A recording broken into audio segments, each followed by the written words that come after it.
Tiga. Assalamualaikum warahmatullahi wabarakatuh. Kami dari kelompok 3, kelas AK41R, mata kuliah AKM 2. Perkenalkan, nama saya Janita, dan saya akan presentasi hari ini bersama teman-teman saya, yaitu Minerva, Intan, dan Faizah. Pada chapter 15, tujuan pembelajarannya yaitu 1. Dapat menjelaskan bentuk perusahaan dan penerbitan saham. 2. Dapat menjelaskan akuntansi dan pelaporan untuk saham treasury. 3. Dapat menjelaskan masalah akuntansi dan pelaporan berhubungan dengan dividen. Dan yang terakhir dapat menunjukkan bagaimana menyajikan dan menganalisis ekuitas. Model perusahaan. Ada 3 bentuk utama bisnis organisasi, yaitu perseorangan, kemitraan, dan perusahaan. Adapun karakteristik spesial dari bentuk perusahaan, yaitu 1. Pengaruh dari perusahaan hukum. 2. Penggunaan sistem berbagi. Dan yang ketiga, pengembangan berbagai kepentingan kepemilikan.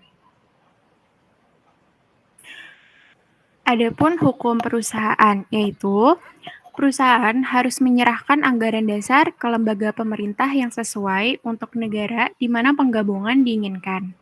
2. Pemerintah masalah agensi piagam perusahaan. 3. Keuntungan untuk memasukkan di mana hukum mendukung bentuk perusahaan dari organisasi bisnis. Sistem saham. Dengan tidak adanya ketentuan yang membatasi, setiap saham membawa hak-hak berikut, yaitu untuk berbagi secara proporsional dalam keuntungan dan kerugian, untuk berbagi secara proporsional dalam manajemen, yaitu hak untuk memilih direktur. 3. Untuk berbagi secara proporsional dalam aset pada saat likuidasi. Dan yang keempat, untuk berbagi secara proporsional dalam setiap masalah baru saham dari kelas yang sama, atau disebut hak memesan terlebih dahulu. Ada pula ragam kepentingan kepemilikan. Saham biasa mewakili sisa kepentingan perusahaan, yaitu menanggung risiko kerugian tertinggi, menerima manfaat dari kesuksesan, tidak dijamin dividen atau aset pada saat pembubaran. Saham utama diciptakan oleh kontrak, yaitu ketika pemegang saham mengorbankan hak tertentu dengan imbalan hak atau hak istimewa lainnya, biasanya yaitu preferensi dividen. Komponen ekuitas. Ekuitas sering disubklasifikasikan pada pernyataan keuangan posisi ke dalam kategori berikut, yaitu pembagian modal, share premium, pendapatan yang disimpan, akumulasi komprehensif lainnya, saham treasury, dan non-pengendalian kepentingan atau kepentingan minoritas.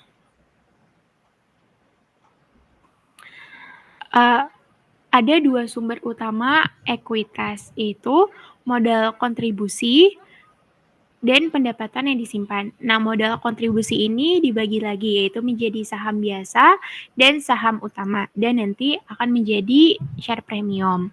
Untuk pendapatan yang disimpan, lebih sedikitnya adalah saham treasury. Nah, dan aset itu dikurang kewajiban sama dengan ekuitas.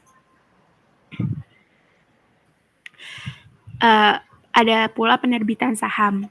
Masalah akuntansi terlibat dalam pengeluaran saham, yaitu 1. Saham nilai nominal. 2. Saham tanpa nilai nominal. 3. Saham yang diterbitkan dalam kombinasi dengan efek lainnya. 4. Saham yang diterbitkan dalam transaksi non-tunai. Dan yang kelima, biaya penerbitan saham. Penerbitan saham. Saham nilai par, yaitu nilai nominal yang rendah membantu perusahaan menghindari kewajiban kontingensi. Perusahaan memelihara akun untuk yang pertama itu ada saham preferan atau saham biasa, dan untuk membagikan premium atau share premium. Penerbitan saham, yang kedua yaitu saham tanpa nilai pari. Alasan penerbitannya yaitu untuk menghindari kewajiban kontingensi dan untuk menghindari kebingungan dalam mencatat nilai pari versus nilai pasar wajar. Utama kerugian saham Nopar adalah bahwa beberapa negara memungut pajak yang tinggi pada masalah ini. Selain itu, di beberapa negara, total harga penerbitan untuk saham tanpa nilai nominal dapat dianggap sebagai modal yang sah, yang dapat mengurangi fleksibilitas dalam membayar dividen. Berikut merupakan ilustrasi dari penerbitan saham. Video elektronik AG memiliki 10.000 saham biasa yang disahkan tanpa nilai nominal. Jika video elektronik menerbitkan 500 saham secara tunai dengan harga 10 euro per saham, maka entry berikut dibuat, yaitu yang di debit ada akun kas sebesar 5.000 dan di kredit ada saham modal biasa sebesar 5.000. Nah, masalah elektronik video 500 saham lagi seharga 11 euro per lembar saham. Akunnya, jurnalnya yaitu kas pada saham modal biasa sebesar 5.500. Ilustrasi berikutnya dalam penerbitan saham yaitu beberapa negara mengharuskan saham tanpa nilai par memiliki nilai yang dinyatakan. Jika sebuah perusahaan menerbitkan 1.000 saham dengan nilai 5 euro yang dinyatakan pada 15 euro per saham secara tunai, itu membuat entry berikut. Pada debit ada akun uang tunai sebesar 15.000 dan pada akun kredit ada modal saham biasa 5.000 dan share premium itu 10.000. Selanjutnya, saham yang diterbitkan dengan sekuritas lain, yaitu memiliki dua metode alokasi dana. Yang pertama itu metode proporsional dan yang kedua metode inkremental. Saham yang diterbitkan dengan sekuritas lain. Ada pola ilustrasi sebagai berikut. Ravenite Corporation menerbitkan 300 lembar saham biasa dengan nilai nominal $110 dan 100 lembar saham preferred dengan nilai nominal $50 dengan jumlah lump sum sebesar $13.500. Saham biasa memiliki nilai pasar $20 per saham dan saham preferred memiliki nilai pasar $90 per saham. Ada pula cara penghitungan metode proporsional, yaitu seperti di layar. Ordinary share 300 dikali amount-nya itu $20, jumlahnya jadi $6.000. Persenannya itu 40%. Dan preference shares-nya itu ada 100 dikali jumlahnya $90, totalnya itu jadi $9.000. Persennya itu 60%. Nah, jadi fair market value-nya itu totalnya 6.000 ditambah 9.000 jadinya 15.000 dan persenannya itu 40% ditambah 60% jadinya 100%. Dan allocation-nya sebagai berikut. Untuk ordinary itu issue price-nya sebesar 13.500 dan allocation persennya itu sebesar 40%. Dan untuk preference itu issue price-nya itu $13.500 dan untuk allocation-nya itu 60%. Jadi total ordinary-nya itu $5.400 dan total preference itu $8.100. Next.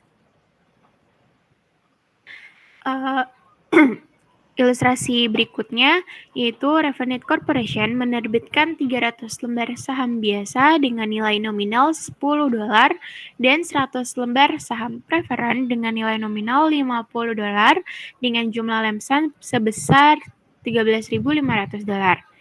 Saham biasa memiliki nilai pasar $20 per saham dan saham preferred memiliki nilai pasar $90 per saham. Untuk entry jurnal dalam metode proporsional yaitu sebagai berikut. Pada debit ada akun kas yaitu 13.500 dan pada kredit ada saham modal preferred itu 100 dikali $50 jadinya 5.000. Lalu ada saham premium itu 3.100. Ada pula saham modal biasa itu 300 dikali $10 jadi 3.000 dan di kredit yang terakhir ada saham premier biasa itu 2.400. Next, ilustrasi berikutnya yaitu metode incremental. Ravenite Corporation menerbitkan 300 lembar saham biasa dengan nilai nominal $10 dan 100 lembar saham preferen dengan nilai nominal $50 dengan harga lamsam sebesar 13.500. Saham biasa memiliki nilai pasar $20 per saham dan nilai saham preferen tidak diketahui. Jadi pada ilustrasi berikut ordinary shares-nya itu 300 dikali $20 sama dengan 6.000 dan preference shares-nya itu 100 dikali 0 sama dengan 0. Jadi fair market value-nya itu $6.000. Dan untuk allocation-nya, untuk ordinary itu issue price-nya 0, ordinary untuk preference issue price-nya itu 13.500 dan untuk ordinary-nya itu 6.000 itu dikurang. Jadi totalnya ordinary itu 6.000 dan preference itu 7.500. Untuk selanjutnya akan dijelaskan oleh Minerva.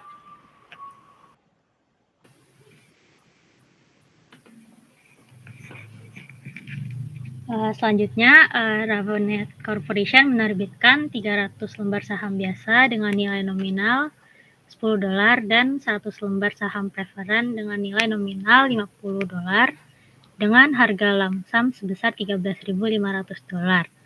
Saham biasa memiliki nilai par $20 per saham dan nilai saham preferen tidak diketahui. Untuk kasus ini, jurnal itu di debit ada kas sebesar 13.500. Di kreditnya yang pertama itu ada modal saham preferen sebesar 5.000 dari 100 dikali $50. Setelah itu ada saham premium preferen sebesar 2.500. Setelah itu ada modal saham biasa sebesar 3.000 itu dari 300 dikali $10. Dan yang terakhir ada saham premium biasa sebesar 3.000. Saham yang diterbitkan dalam transaksi non-tunai itu memiliki aturan umum, yaitu perusahaan harus mencatat saham yang diterbitkan untuk jasa atau properti selain uang tunai pada nilai wajar barang atau jasa yang diterima, dan jika nilai wajar barang atau jasa tidak dapat diukur secara andal, gunakan nilai wajar saham yang diterbitkan. Ilustrasinya, rangkaian transaksi berikut menggambarkan tata cara pencatatan pengeluaran 10.000 lembar saham sebesar €10 nilai nominal saham biasa untuk paten untuk Marlowe Company dalam berbagai keadaan. Kondisi yang pertama itu, Marlowe tidak dapat dengan mudah menentukan nilai wajar paten, tetapi ia mengetahui nilai wajar sahamnya yaitu sebesar €140. Jadi jurnal itu di debit ada paten sebesar 140.000, di kreditnya ada modal saham biasa sebesar 100.000 dan ada saham premium biasa sebesar 40.000. Untuk kondisi yang kedua itu, Marlowe tidak dapat dengan mudah menentukan nilai wajar saham, tetapi menentukan nilai wajar paten yaitu sebesar €150.000. Untuk ini jurnal itu yang pertama di debit ada paten sebesar 150.000 dan di kreditnya ada modal saham biasa 100.000 dan ada saham premium biasa sebesar 50.000. Untuk kondisi yang ketiga itu, Marlowe tidak dapat dengan mudah menentukan nilai wajar saham atau nilai wajar paten. Seorang konsultan independen menilai paten sebesar 125.000 berdasarkan diskon arus kas yang diharapkan. Untuk ini, jurnal itu di debit ada paten 125.000 dan di kreditnya ada modal saham biasa 100.000 dan ada saham premium umum sebesar 25.000. Berikutnya ada biaya penerbitan saham. Biaya langsung dikeluarkan untuk menjual saham seperti biaya penjaminan, biaya akuntansi dan hukum, biaya pencetakan, dan pajak. Itu semua harus mengurangi hasil yang diterima dari penjualan saham. Fitur yang sering dikaitkan dengan saham preferen itu ada 5. Yang pertama itu preferen untuk dividen, yang kedua untuk preferensi untuk aset dalam hal likuidasi, yang ketiga dapat dikonversi menjadi saham biasa, yang keempat callable pada pilihan korporasi, dan yang kelima itu non-voting. Fitur saham preferen, itu yang pertama, kumulatif, setelah itu berpartisipasi, konversi, dapat dihubungi, dan dapat ditukarkan. Korporasi dapat melampirkan preferensi atau batasan apapun asalkan tidak melanggar hukum pendirian negara. Akuntansi untuk saham preferen pada saat penerbitan mirip dengan akuntansi untuk saham biasa.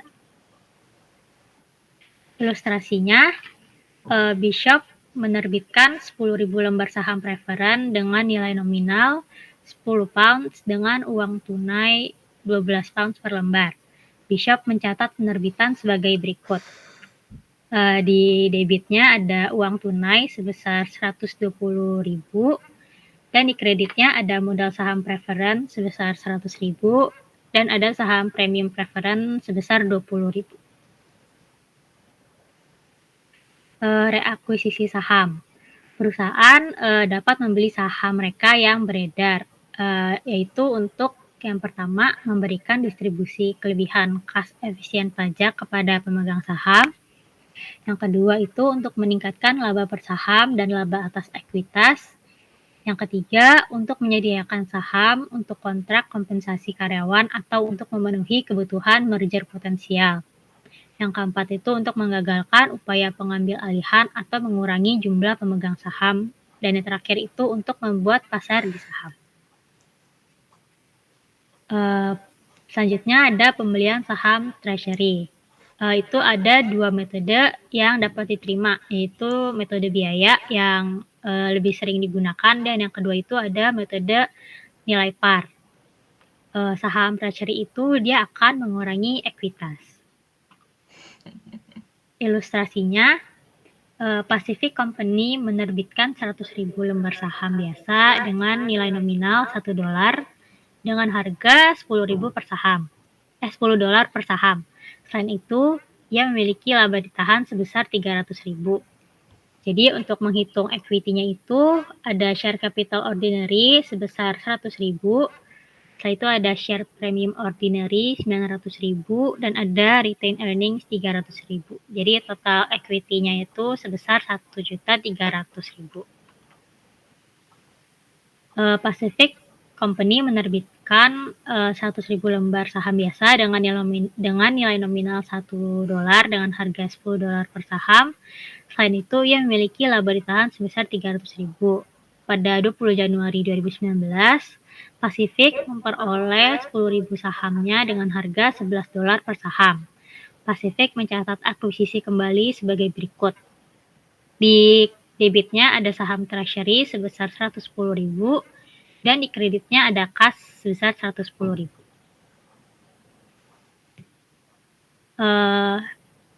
Berikut adalah ilustrasi bagian ekuitas untuk Pacific setelah pembelian saham treasury. Jadi di bagian equity itu yang pertama ada share capital ordinary 100.000, ada share premium ordinary 900.000 dan ada retained earnings 300.000. Setelah itu dikurangi dengan treasury share yang tadi dibeli sebanyak 10.000 lembar, jadi totalnya itu ada 110. Jadi total equity-nya itu ada 1.190.000 dari 100.000 ditambah 900.000 ditambah 300.000 dikurangi dengan 110.000. Penjualan saham treasury itu bisa dilakukan dengan dua cara. Yang pertama itu di atas biaya atau di bawah biaya. Kedua metode tersebut itu akan meningkatkan total aset dan ekuitas. Penjualan saham treasury di atas biaya. Ilustrasinya sebagai berikut. Pacific mengakuisisi 10.000 saham treasury dengan harga $11 per saham. Sekarang menjual 1.000 saham dengan harga $15 per saham pada 10 Maret. Pacific mencatat entry sebagai berikut.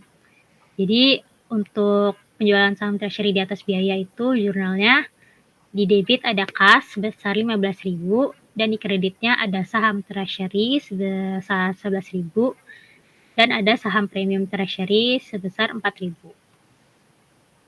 Dan untuk penjualan saham treasury di bawah biaya, ilustrasinya Pacific menjual 1.000 saham treasury tambahan pada 21 Maret dengan harga $8 per saham.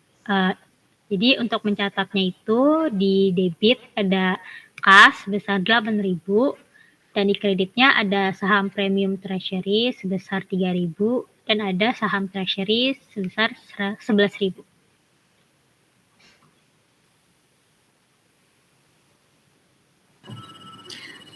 Selanjutnya, penjualan saham treasury. Di sini ada ilustrasi bagian pembendaharaan transaksi di saham premi perbendaharaan akun. Di sini ada share premium treasury tanggal 21 Maret 3.000 di kredit, terus di debitnya 4.000 10 Maret, balance jadi 1.000. Ilustrasi diasumsikan bahwa Pacific menjual 1.000 saham tambahan dengan harga $8 per saham pada 10 April. Jadi jurnalnya itu uang tunai 8.000 di debit terhadap saham premium treasury 1.000 dan laba ditahan 2.000. Di kredit saham treasury 11.000. Next. Kemudian perolehan kembali berbagi. Di sini ada pensiun saham treasury. Keputusan menghasilkan itu ada 2 keputusan. Yang pertama, pembatalan saham treasury dan pengurangan jumlah lembar saham yang diterbitkan. Saham treasury yang sudah pensiun memiliki status resmi dan belum saham yang belum diterbitkan. Misalnya sisa treasury share 700 lembar tidak akan dijual, maka jurnalnya adalah sebagai berikut. Jadi di debit share capital ordinary 7.000 kali 1 itu 7.000. Di debit share premium ordinary 7.000 dikali 9 itu 63.000 dan di debit laba ditahan 7.000. Jadi di kreditnya itu treasury share 7.000 dikali 11 jadi 77.000. Yang ketiga itu kebijakan dividen. Beberapa perusahaan membayar dividen dalam jumlah yang sama dengan laba ditahan yang tersedia secara legal. Mengapa? Yang pertama, menjaga kesepakatan dengan kreditur. Yang kedua, bertemu perusahaan persyaratan. Yang ketiga, untuk membiayai pertumbuhan atau ekspansi. Yang keempat, untuk memperlancar pembayaran dividen. Yang terakhir, untuk membangun batalan terhadap kemungkinan kerugian. Kebijakan dividen yang lainnya itu keuangan kondisi dan pembagian dividen. Jadi, sebelum mengumumkan dividen, manajemen harus mempertimbangkan ketersediaan dana untuk membayar dividen, dan juga sebaiknya tidak membayar dividen kecuali keduanya hadir dan masa depan posisi keuangan menjamin distribusi.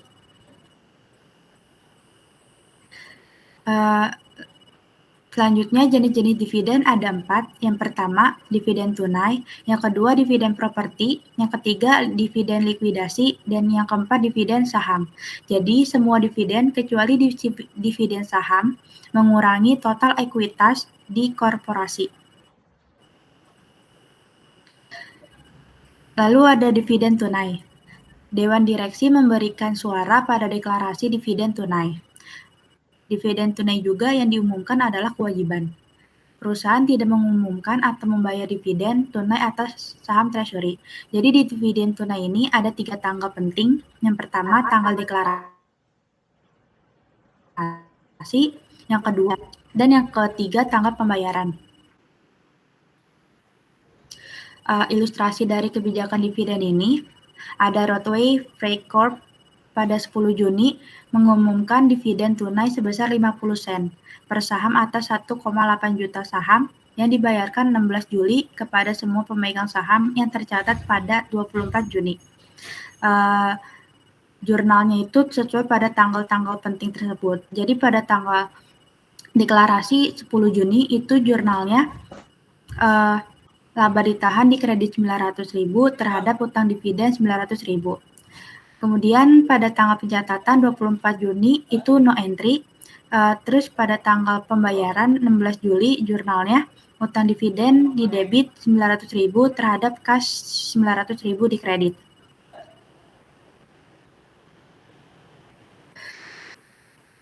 Kemudian ada dividen properti. Dividen properti ini dividen yang terutang dalam aset selain uang tunai. Kemudian nyatakan kembali pada nilai wajar properti yang akan didistribusikan dengan mengakui setiap keuntungan atau kerugiannya.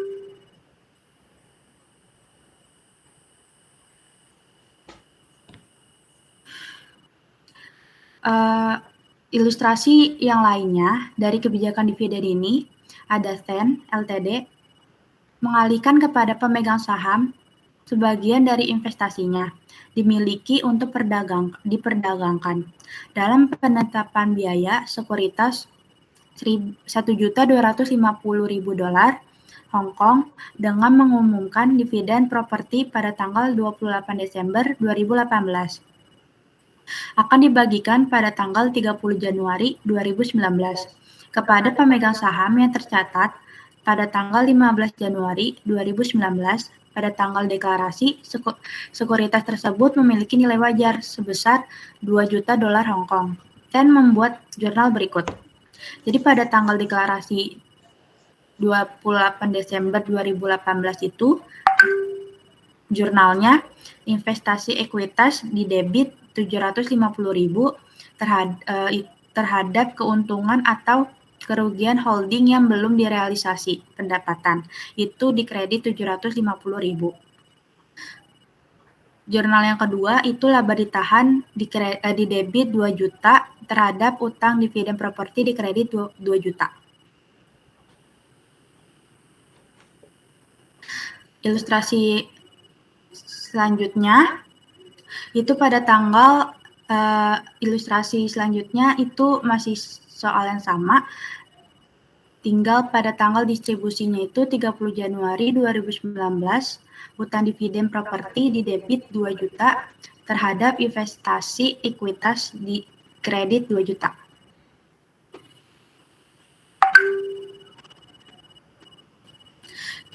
Lalu di kebijakan dividen ini ada likuidasi dividen. Jadi, setiap dividen yang tidak didasarkan pada pendapatan mengurangi jumlah yang disetor oleh pemegang saham.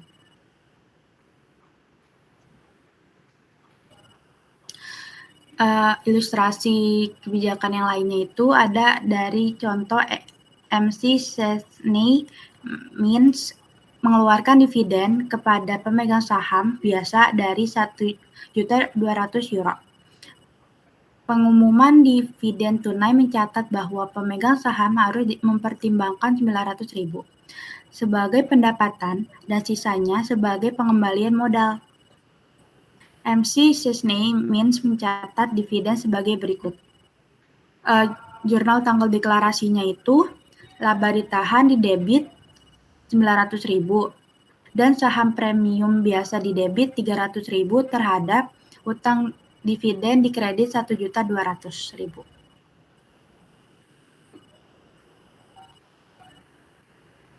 Ilustrasi MC Chesney Means mengeluarkan dividen kepada pemegang saham biasa dari 1.200.000. Pengumuman dividen tunai mencatat bahwa pemegang saham harus mempertimbangkan 900.000 sebagai pendapatan dan sisanya sebagai pengembalian modal. MC Chesney Means mencatat dividen sebagai berikut. Tanggal pembayarannya itu jurnalnya utang dividen di debit 1.200.000 terhadap uang tunai di kredit 1.200.000.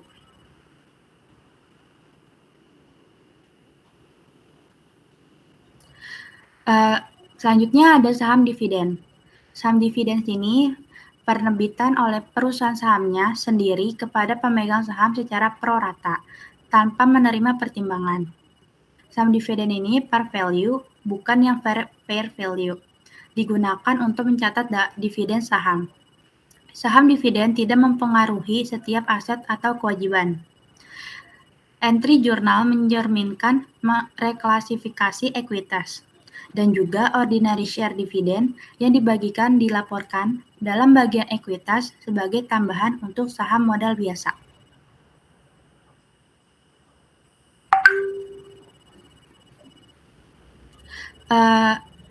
Untuk ilustrasi dari saham dividen ini, dari Merambat PLC mempunyai saham beredar 1000 lembar. 1 nilai nominal saham biasa dan laba ditahan sebesar 50.000. Jika FPAI mengumumkan dividen saham 10%, itu mengeluarkan 100 saham tambahan kepada pemegang saham saat ini. Jika nilai wajar saham pada saat pembagian dividen adalah 8 per saham, jurnalnya adalah, jadi jurnal dari tanggal deklarasi ini, pendapatan yang disimpan di debit 10.000 terhadap dividen saham biasa yang dapat dibagikan di kredit 10.000.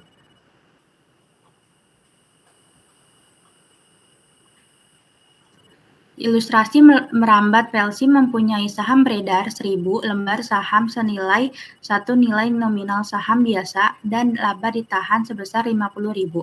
Jika FPAI mengumumkan dividen saham 10%, FPAI mengeluarkan 100 saham tambahan kepada pemegang saham.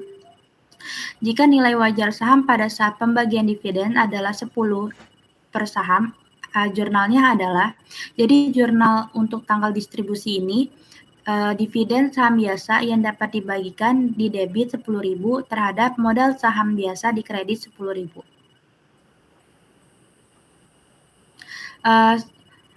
Selanjutnya ada share dividen dan share split, atau membagikan saham. Membagikan saham ini untuk mengurangi nilai pasar saham dan juga no entry untuk pembagian saham, lalu diturunkan nilai nominal dan peningkatan jumlah saham. Nah, di sini ada equity before 2-for-1 split dan ada equity after 2-for-1 split. Di equity before 2-for-1 split ini share capital ordinary 100.000 share at 1 par itu 100.000. Return earning-nya 50.000. Jadi equity before 2-for-1 split ini 150.000. Untuk yang equity after 2-for-1 split ini, share capital ordinary dari 200.000 shares at 50 par itu 100.000. Return earning-nya 50.000, jadi equity after 2-for-1 split ini 150.000. Selanjutnya, Faizah. Selanjutnya ada share dividen dan share split. Perbedaan share split dan share dividen. Sebuah perbedaan pembagian saham dari dividen saham, maksudnya perbedaan dari share dividen dan share split itu bagaimana? Kalau share split itu meningkatkan jumlah saham yang beredar dan menurunkan nilai nominal atau nilai yang dinyatakan per saham. Sementara itu untuk share dividen itu dia tuh meningkatkan jumlah saham yang beredar, tidak mengurangi nilai par dan meningkatkan nilai nominal total dari saham yang beredar. Presentasi dan analisis ekuitas. Pertama ada presentasi ekuitas. Contoh perusahaan itu ada Frost SPA Equity untuk Desember 31, 2019. Share capital preference 100 euro par value 7% kumulatif. 100.000 share-nya yang udah diautorisasi, 30.000 share yang diisu dan tersebar. Jadi itunya 3 juta euro.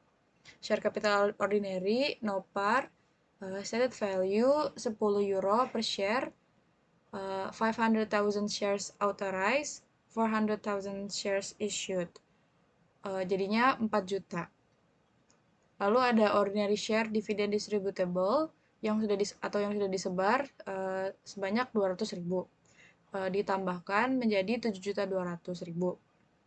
Selanjutnya ada share premium preference sebesar 150.000. Ada share premium ordinary sebesar 840.000. Ditambahkan 150.000 ditambah 840.000 menjadi 990.000. Jadinya return earnings-nya 4.360.000 dari 7.200 dikurang 990.000. Lalu ada treasury share sebanyak 2.000 ordinary share-nya itu jadinya totalnya 190.000. Lalu ada accumulated other comprehensive loss itu sebesar 360.000. yang dimana akan mengurangi equity-nya. Jadinya total equity-nya itu 12 juta euro dari 4.360.000 dikurang 190.000 euro dan 360.000 euro. Next. Lalu ada pengungkapan pembatasan laba ditahan. Pembatasan paling baik itu diungkapkan oleh catatan. Pembatasan dikenakan oleh indentures, obligasi, dan perjanjian pinjaman biasanya memerlukan penjelasan yang panjang. Nah, pengungkapan catatan itu harus mengungkapkan hal-hal tersebut. Hal-hal di bawah ini, yaitu sumber dari pembatasan, yang kedua ada bersangkutan ketentuan, dan yang terakhir ada jumlah laba ditahan tunduk pada pembatasan atau jumlah tidak dibatasi. Lalu ada penyajian laporan perubahan ekuitas.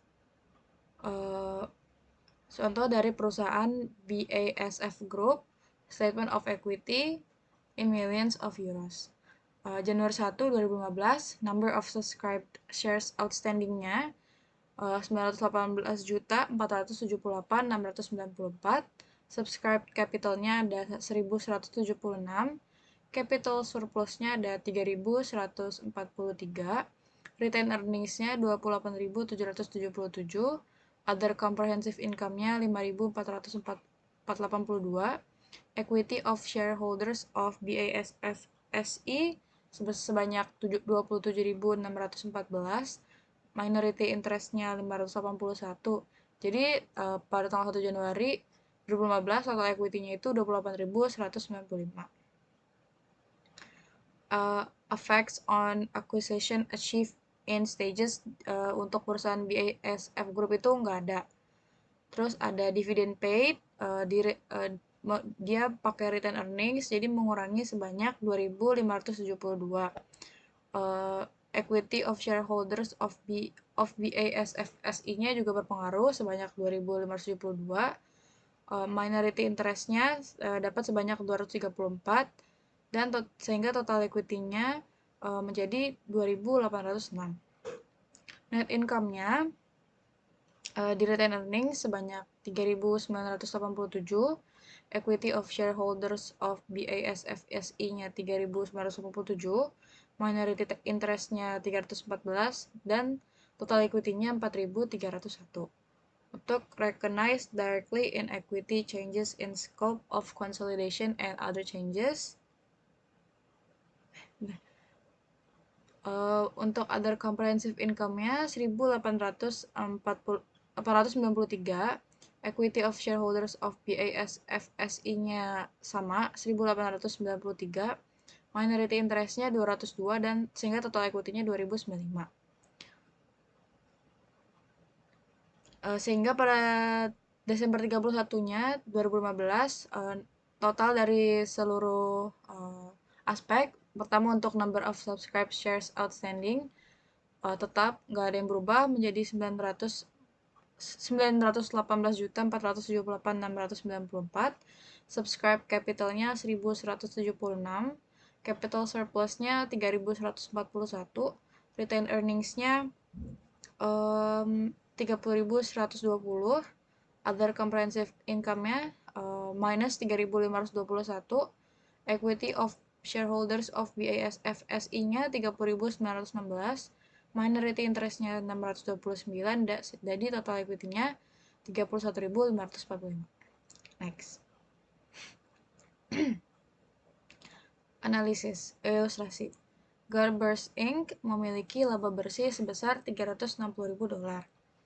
Dia mengumumkan akan membayar dividen preferensi sebesar $54.000 dan rata-rata ekuitas pemegang saham biasa sebesar $2.550.000. Cara mencarinya pakai return on ordinary share equity. Rumusnya itu net income dikurang preference dividends atau dividend preference dikurang per average ordinary shareholders equity. Jadi untuk net income-nya sebesar 360.000 dikurang 54.000 untuk dividend preference-nya per 2.550.000 untuk average ordinary shareholders equity. Jadinya return on ordinary share equity-nya sebesar 12%. Rasio ini menunjukkan berapa dolar laba bersih yang diperoleh perusahaan untuk setiap dolar yang diinvestasikan oleh pemilik. Next. Selanjutnya analisis yang lain. Ilustrasi yang kedua ada Troya SA. Dia memiliki dividen tunai sebesar 100.000 euro dan laba bersih sebesar 500.000 euro. Troya SA ini nggak ada saham preferen yang beredar atau outstanding. Dia pakai cara payout ratio, cara nyarinya itu cash dividends per net income dikurang preference dividends. Jadinya 100.000 per 500.000 dolar karena dia nggak punya saham nggak punya preference dividends. Jadinya totalnya 20%. Next. Ilustrasi yang ketiga, ada Chain Ltd mempunyai cash dividend pemegang saham adalah 1 juta dolar Hong Kong dan dia memiliki 100.000 saham biasa yang beredar menggunakan cara book value per share. Caranya itu ordinary shareholders equity per outstanding shares. Jadi 1 juta dolar Hong Kong per 100.000. Jadinya totalnya sebesar 10 dolar Hong Kong per share.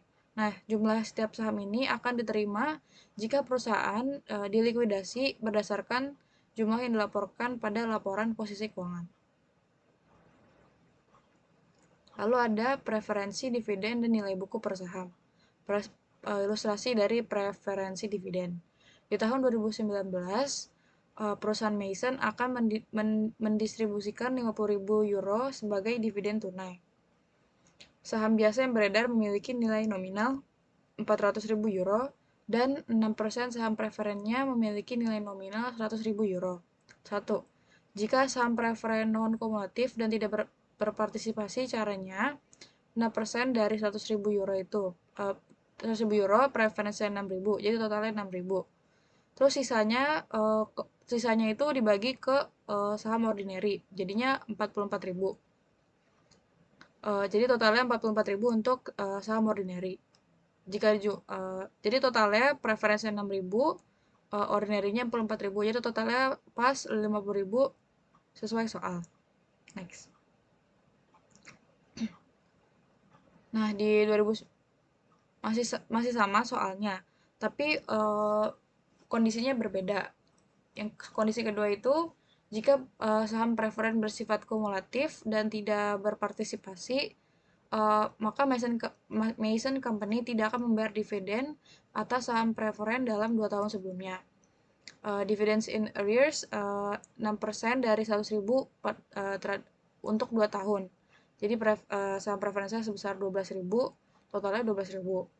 Terus current year atau tahun sekarang, dividen tahun sekarang itu dari 6% dari 100.000. Jadi saham preferensinya 6.000, jadi totalnya 6.000. Nah, terus sisanya itu jatuh ke saham ordinary. Sisanya itu kan berarti 32.000. Jadi totalnya 32.000. Nah, untuk saham preference totalnya 12.000 ditambah 6.000 dari yang saham 2 tahun lalu sama saham tahun ini. Sementara itu untuk saham ordinary-nya 32.000, jadi totalnya 50.000. Next.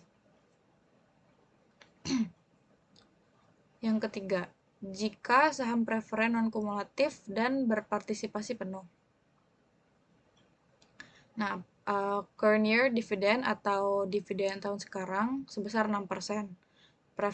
Saham preferensinya sebesar 6.000 euro, saham ordinary-nya 24.000 euro. Jadi totalnya itu 30.000 euro untuk dividen tahun sekarang. Lalu ada participating dividend atau dividen yang berpartisipasi sebesar 4%. Saham preferensinya 4.000 dan saham ordinary-nya 16.000. Jadi totalnya 20.000. Jadi total untuk saham preferensi saham preferen ada 10.000.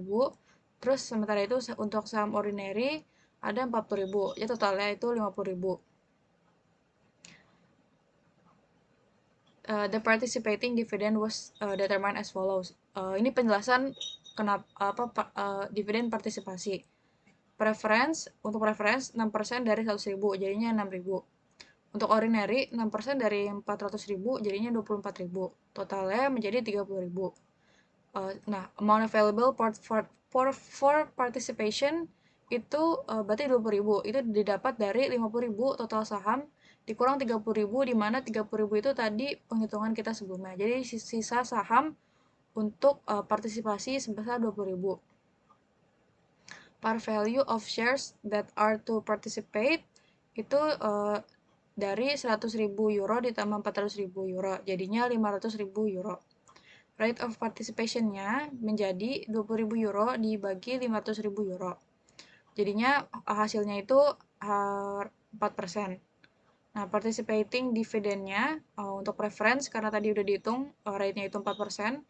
4% dari 100.000 itu kan 4.000.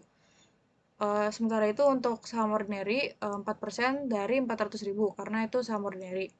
Jadinya untuk saham ordinary participating-nya 16.000, di jumlah menjadi 20.000. Next. Untuk ilustrasi ke selanjutnya, nah di 2019 perusahaan Mason akan mendistribusikan 50.000 euro sebagai dividen tunai. Saham biasa yang beredar memiliki nilai nominal sebesar 400.000 euro dan 6% saham preferennya memiliki nominal 100.000 euro. Kondisi keempat, jika saham preferen bersifat kumulatif dan berpartisipasi penuh, dan Mason Company tidak membayar dividen atas saham preferen dalam 2 tahun sebelumnya, maka dividen in arrears 6% dari 100.000 selama 2 tahun, di saham preferensinya itu 12.000. Sementara itu, current year dividennya sebesar 6% atau dividen tahun sekarang sebesar 6.000. Saham ordinary-nya 24.000, jadi totalnya 30.000 dari 6.000 ditambah 24.000. Lalu ada participating dividennya sebesar 1,6% didapat dari 8.000 euro dibagi 500.000 euro. Nah, untuk saham preferennya menjadi 1.600, sementara itu untuk saham ordinary-nya menjadi 6.400. Totalnya 8.000 dari 1.600 ditambah 6.400. Total untuk saham preferensi menjadi 19.600 dari 12.000 ditambah 6.000 ditambah 1.600. Sementara untuk saham ordinary menjadi 30.400 euro dari 24.000 ditambah 6.400. Sementara itu, untuk total keseluruhan menjadi 50.000 dari 12.000 ditambah 30.000 ditambah 8.000. Next. Lalu ada nilai buku per saham. Nilai buku per saham dihitung sebagai aset bersih dibagi dengan saham yang beredar pada akhir tahun. Perhitungan menjadi lebih rumit jika perusahaan memiliki saham preferen. Contohnya, equity ada preference shares atau saham preferen sebanyak 5%. Jadi preferensinya 300.000 euro. Untuk ordinary shares-nya ada 400.000 euro. Terus ada share premium ordinary sebesar 37.500 dan retained earning sebesar 162.000.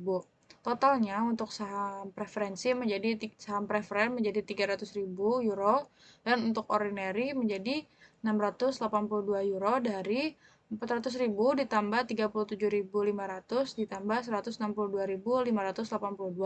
Jadinya 600.082. Untuk share outstanding-nya itu sebesar 4.000. Nah, jadinya book value per share-nya itu sebesar 152 euro. Next. Nah, asumsikan bahwa fakta yang sama ada, kecuali bahwa 5% saham preferen bersifat kumulatif. Nah, terus ada saham berpartisipasi sebanyak 8% dan dividen untuk 3 tahun sebelum tahun berjalan menunggak. Berubah pastikan. Untuk saham preferensi tetap 5%, jadinya saham preferennya 300.000 euro. Ordinary share-nya masih sama 400.000 euro. Share premium ordinary-nya 37.500. Nah, retained earnings-nya berubah karena sebelumnya dia menunggak atau ngutang dividennya selama 3 tahun.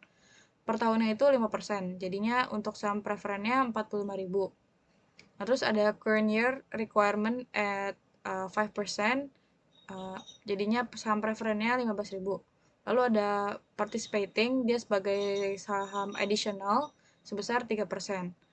Preferensinya saham preferensinya 9.000, saham ordinary-nya 12.000.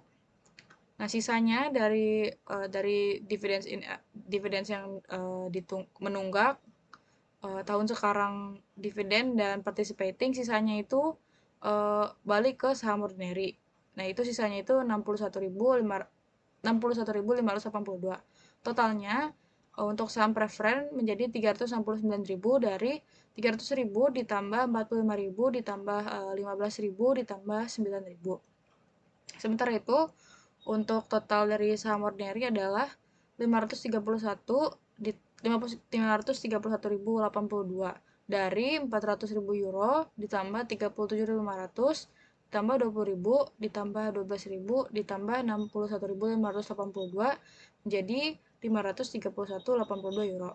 Share outstanding-nya itu 4.000. Nah, jadi book value per share-nya sebesar 132.077 euro.